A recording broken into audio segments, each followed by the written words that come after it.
ఏదో తప్పు చేశాడు అనుకో. కొన్ని సంవత్సరాల తర్వాత ఆలోచిస్తే అర్థమైంది అబ్బయ్య, మా నాయన ఏం తప్పు చేశాడు అబ్బయ్య. మా తాత కదా మా నాయన అలా పెంచింది.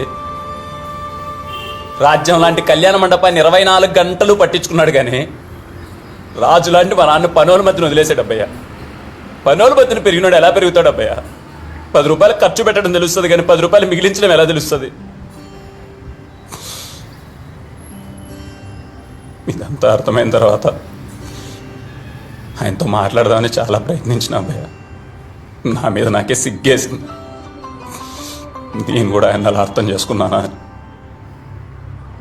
మాట్లాడదామని ప్రయత్నించిన ప్రతి ఒక్కసారి నాకు ఆయన మీద ఉన్న విపరీతమైన ప్రేమో లేక ఆయన మీద ఉన్న గౌరవమో ధైర్యం సరిపోయేది కాదు. చాలా మంచోడు అబ్బాయి మన ఆయన. 10 మందికి పెట్టోడు కానీ 10 రూపాయలు ఏ రోజు ₹1 కూడా ఎవరి దగ్గర తినలేదబ్బయ్య.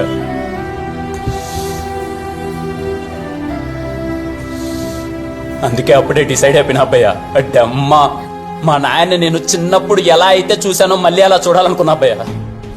ఒక్కొక్కడు మా నాన్న చూడాలంటే కళ్ళల్లో కళ్ళు పెట్టాలంటే వనకాల కొడుకులకి మా నాన్న చూసే రూపే మారిపోవాలి.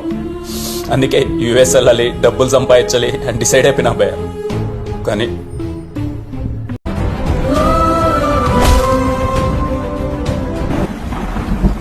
నన్ను కన్న నువ్వు ఎప్పుడు నన్ను అర్థం చేసుకోలేదు. నన్ను కట్టుకున్నది అర్థం చేసుకోలేదు.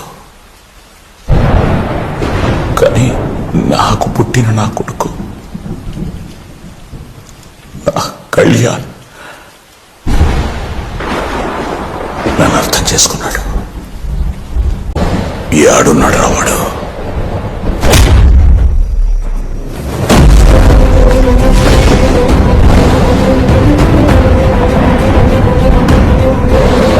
చెప్పా కదరా, బిడ్డ మీద ఏటు పడితే నాయన వస్తాడని. నా కొడక, నా కళ్ళల్లోకి కళ్ళు పెట్టి చూసేంత ధైర్యం ఉందా నీకు?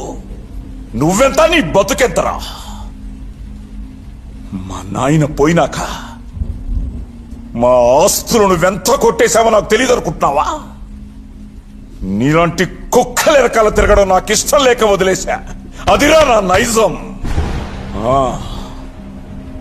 ఏమన్నావురా? నాలాగా నా కొడుకు కూడా ఎదవనా? ఆడు ఎదవ కాదురా. నీలాంటి ఎదవలు నా వెనకాలండి 100 మాటలు అంటుంటే వాడు భరించలేకపోయాడు,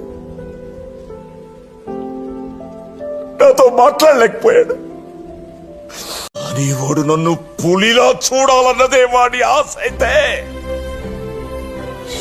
ఇంకెందుకు ఇలా ఉంటాను? ఆ రోజు వాడిని కొట్టడానికి పంపించేది నువ్వే తెలుసుంటే అప్పుడే నరికేసేవాడిని.